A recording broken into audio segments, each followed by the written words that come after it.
The final topic in this unit is the church. As you talk about Jesus and the sacraments, we can't omit this topic, this issue of the church.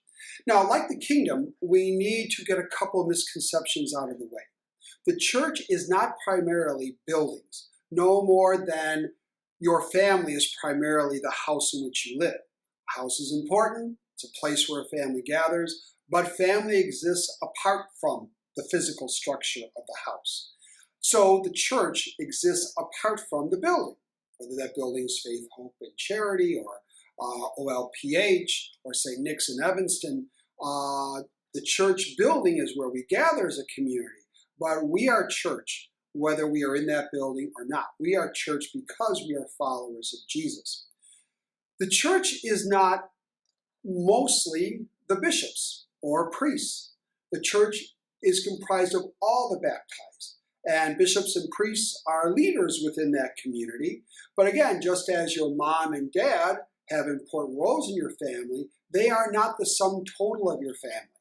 Your family is comprised just of a mom and a dad and children. It is even cousins, it's grandparents, it's an extended view of family. So the church is neither just the leadership, the bishops, nor is it the building. As I said when we talked about the kingdom, the church is not the kingdom, but the church does serve the kingdom.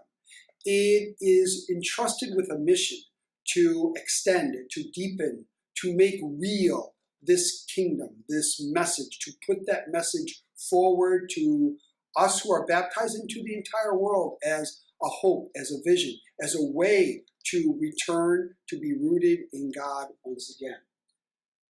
The best way we can define the church is that it is the primary sacrament of Jesus.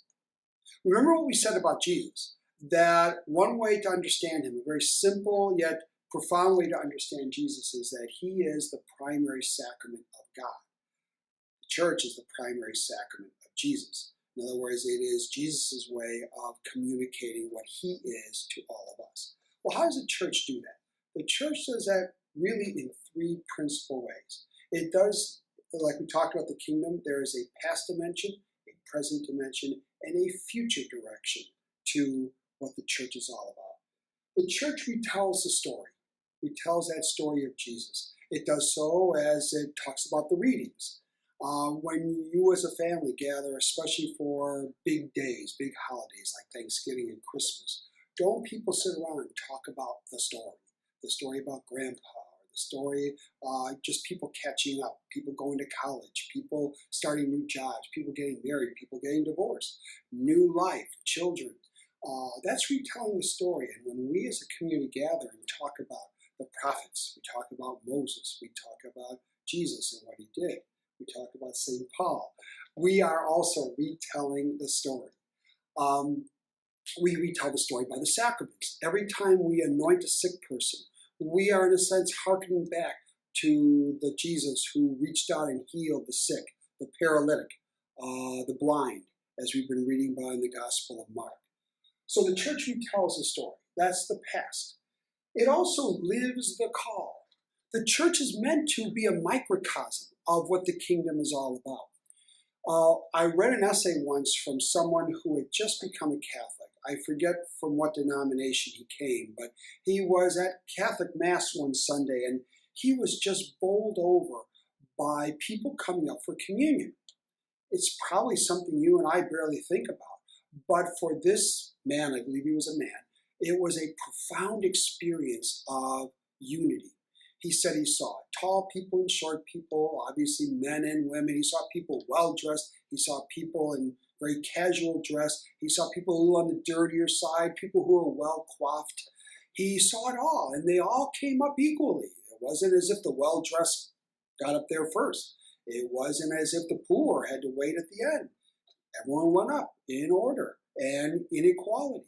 And for him, that spoke to something important about what we are like as humans, and what the kingdom is calling us to, that there should be a dignity given to every person, no matter what you look like, no matter your economic status. That's one of those kingdom values. So the church lives that call. It's purpose, one of his purposes, is to try to make real these values that Jesus talks about in the Gospel of Mark. And finally, the church witnesses to hope. We certainly are living in troubled times. We see acts of terrorism. We see economic instability. We see a huge gap between the rich and the poor. We see domestic violence. We are witnesses to a lot of heavy negative news, and it can get us down. And if we're in touch with the world, if we're in touch with our own lives, we know that there are a lot of dark spaces in our life.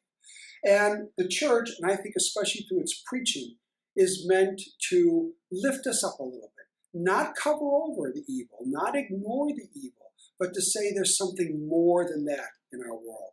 There is an invitation by our God that communion with Him, with each other, with ourselves is still possible with His grace. That a conversion of heart, that a true change and a transformation of what we are, what others can be, is possible. That murderer